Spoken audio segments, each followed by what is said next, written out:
Bonjour à tous, good morning. It's my pleasure to welcome you and to host this next sessions around navigating the digital possibilities.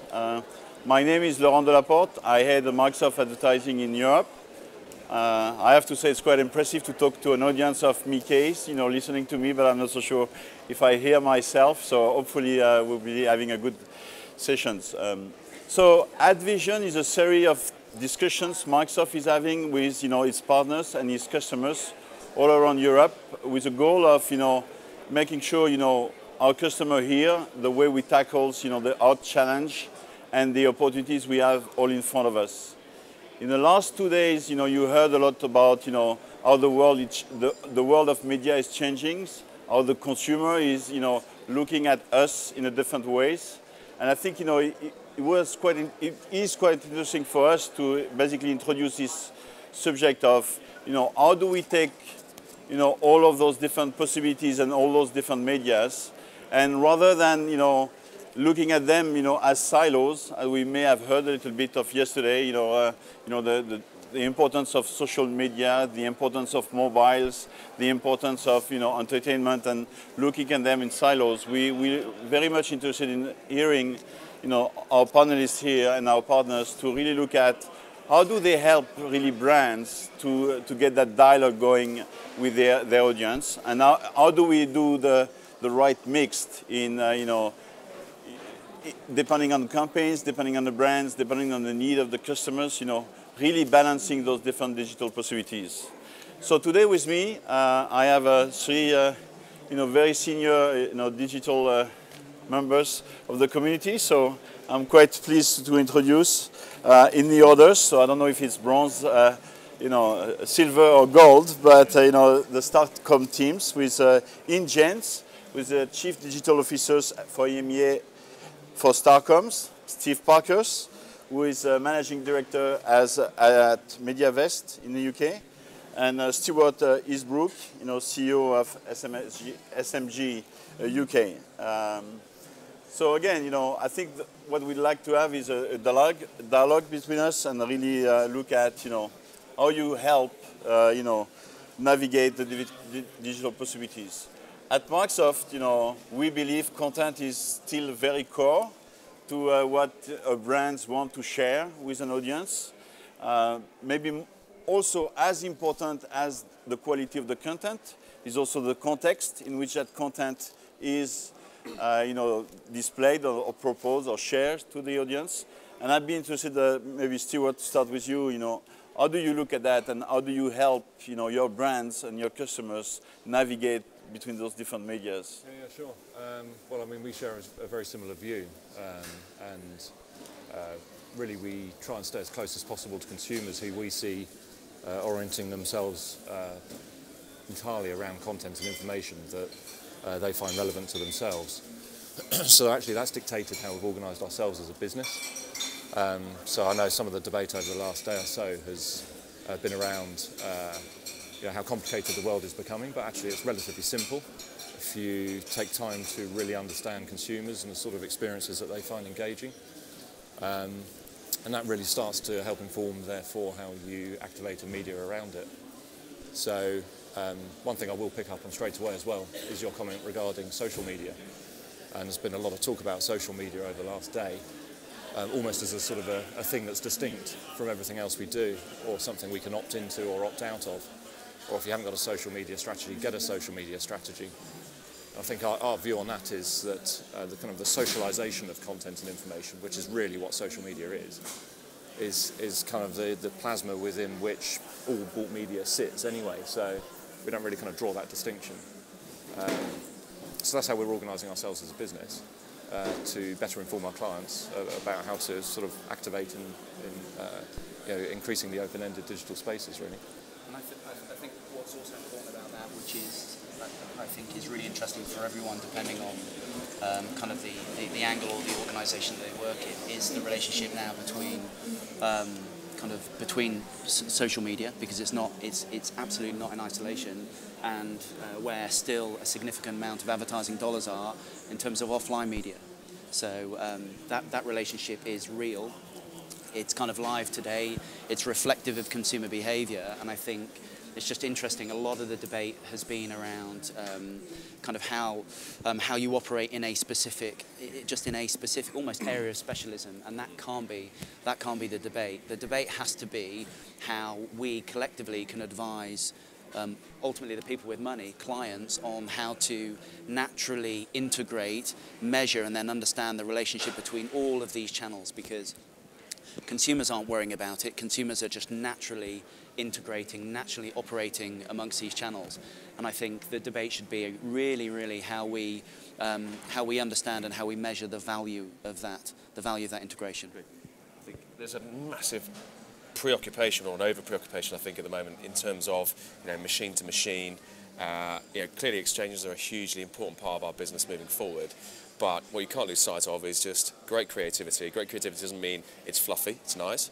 As a digital marketer, our specialism has to be in around data, but we shouldn't lose sight of the fact that it has to be something that's driven from a big creative idea, utilises all the new platforms that are being developed in terms of machine-to-machine, real-time optimization. That's an incredibly important part of it, but it has to be an integrated view. And this sense, exactly, you can't have a siloed perspective on all these new developments in media. So Mark, who's a trusted partner of ours who chaired the last session, I think he tweeted a question which was, who is king? Is it content? Is it the consumer? Or is it data?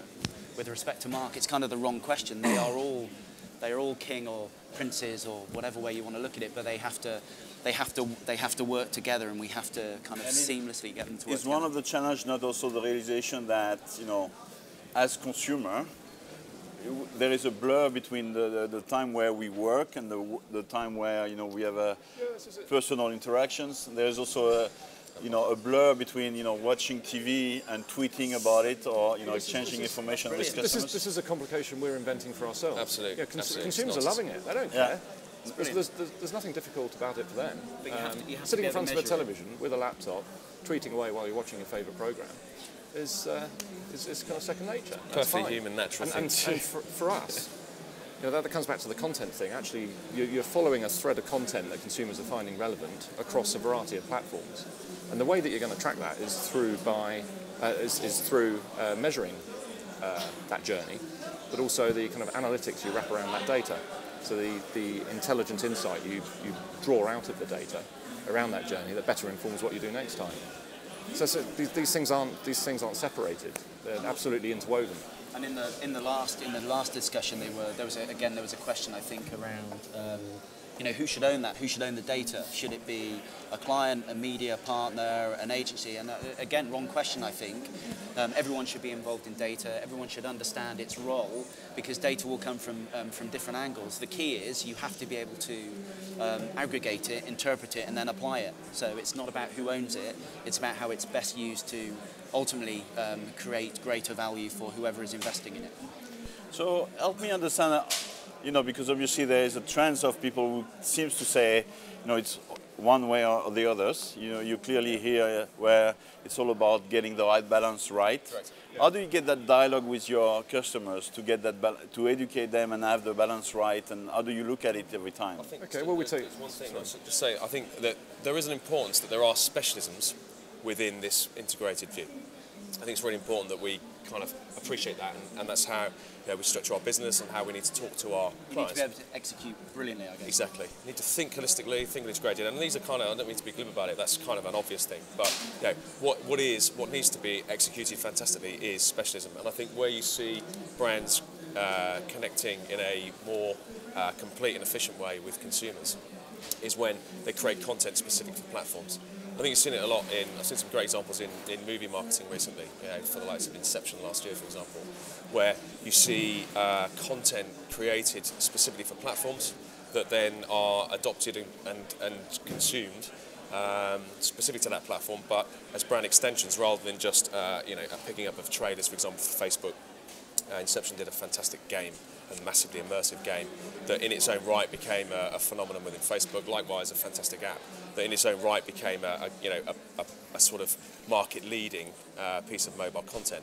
So I think there's a specialism in execution that needs to be highlighted, but an integrated approach to thinking. And I think the other point you asked about how we sort of educate or help our clients through it. I think the first thing is to acknowledge as an agency that you no longer have any more sort of control than a client does. Did you ever have control on your? Well, I think agencies did play a game where they were positioning themselves as experts at all things and able to control all things. And this world is too broad and too complicated to be the master of it all. So I think it's really important that you have a holistic perspective on communications, but you may only be the right people to execute in certain areas. So as an agency, as we build technology and so on, we have to do so in an open manner. The sorts of relationships, Ian talked about creativity, massively important in this world. To really be creative in some of these spaces, you need to strike great collaborative partnerships with people who are quality in these fields. Because there's a bit of talk in one of the sessions yesterday around content, and really you could distill it down to, if you've got quality content, that's really the battle. Quality content that people find relevant, that consumers find relevant. So we talk about content, we talk about also the context. Have you done a lot of works around mobiles, and how do you look at mobile being an extension of a number of the campaigns you may have run with your partners and the customers? I think kind of mobile's been one forever. We always talk about the mobile. I think frankly it's a bunch of nonsense. Mobile is a part of everything that we do. It's an integrated part of a good creative campaign because it's so critically important to the person that you're talking to, not the consumer, the person that you're trying to connect with. We've got great examples of work on that, not only in terms of creative applications, in terms of media formats or advertising formats, which are increasingly bringing mobile into more front and centre in terms of planning, but also in terms of great data-driven targeting for things like SMS.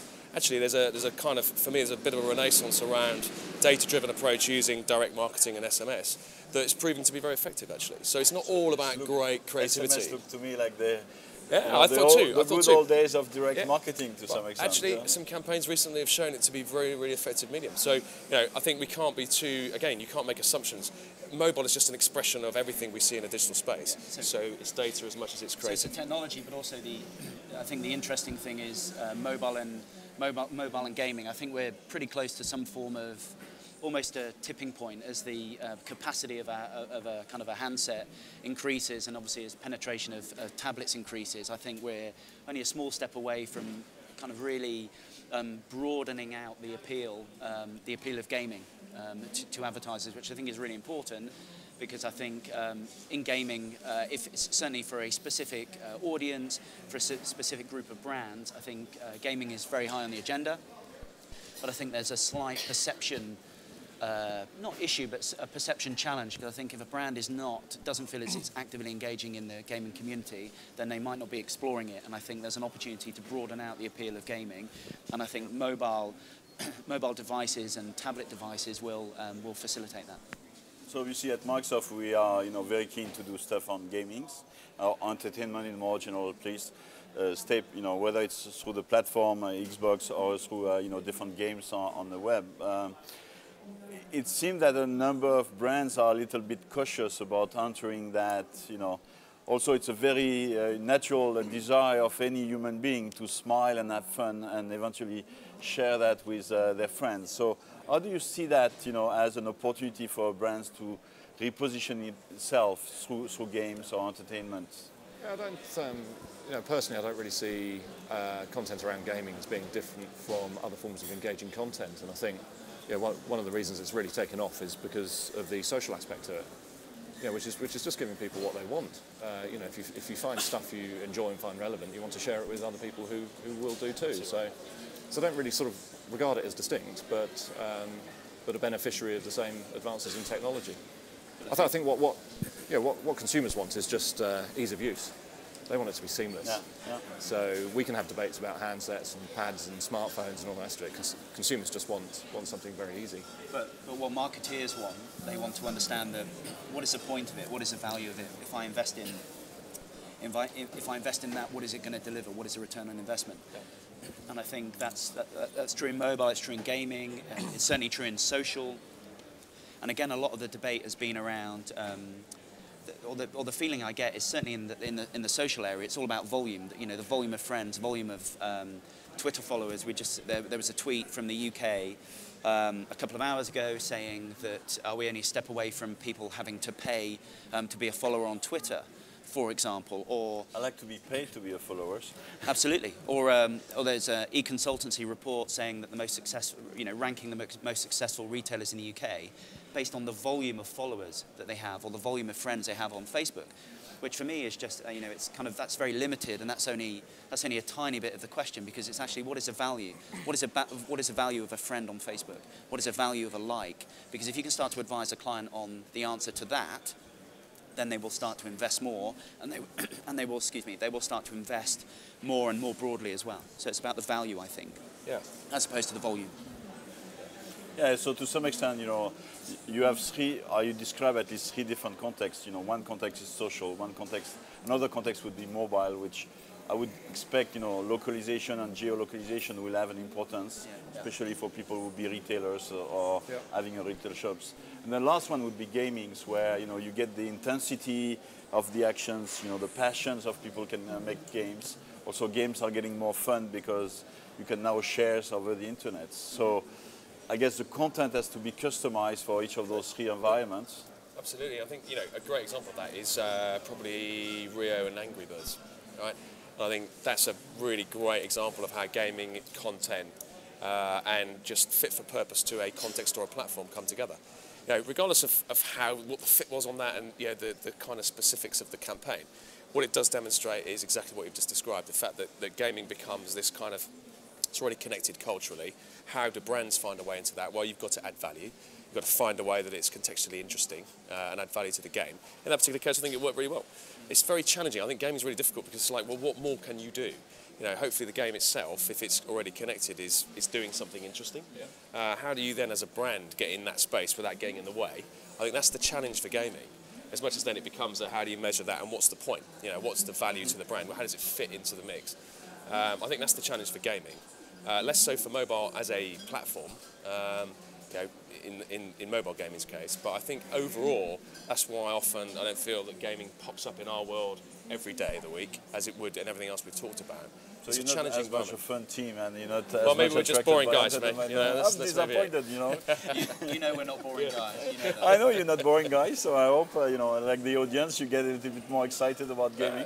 I know we're all getting old, and we feel sometimes, that entertainment is not the right But place. gaming's so much broader than that now. It's just, it's developing. There's just that competitive nature is coming. It's always been there, but it's just it's facilitated more easily through technology, and I think that's really interesting because it opens it up to for advertisers to a broader market. That competitive nature driven by technology, I think, is a really interesting moment, kind of right here today. I think it's interesting. So I guess the real challenge and the reasons why machine to machine will not win everything is because we still need some people to guide the brands between the right balance between the different media. So we're almost at the time of the sessions, but so maybe I invite you to have a 30 second, not 30 minutes, sorry, 30 seconds to do the conclusion around it. Just to the point you just said, there was some debate yesterday again, around people's ability to add intelligence and add value, or are we just moving inevitably into a world of automation? Well, we will automate what we can automate to be really effective. Of course, we absolutely must do that, and there's nothing wrong with that. That's not a bad thing. That's a good thing. But there will always be a value to applying intelligence around that automation. There always will be. So there's a huge need for creativity in our industry as we go forward. And I guess my summary is around something that Stuart touched on about being open and collaborative. That not one person knows all the answers. So it's absolutely critical that genuinely people work in partnership, and whether it's a technology provider, a kind of a media partner, an agency and a client, you just got to come together, because smarter people coming together will deliver a better solution for clients. Well, I guess to give a different one, I guess we can't forget that an integrated approach is very challenging. All these things are difficult. Data is a specialism. Trading within exchanges and technology and machine to machine is a specialism. So we need to appreciate and respect the fact that there are specialisms within this integrated approach, but equally we need to try and simplify that and have a sensible conversation with our clients and make it easy. So thank you very much for the conversations. I really enjoy that, and I also really enjoy the whole discussion around the last 2 days with you guys, but also with the audience regarding basically putting back people at the center, because when we talk about marketing and when we talk about connecting to audience, at the end of the day it's human being talking to human being. That has been the history of the past few centuries, and I'm hopefully be the future of the few centuries, which we all have to manage. People relationship, and connecting brand is basically making brand look like human to their audience. So that's great. Thank you very much for your time. It's a pleasure. Thank you.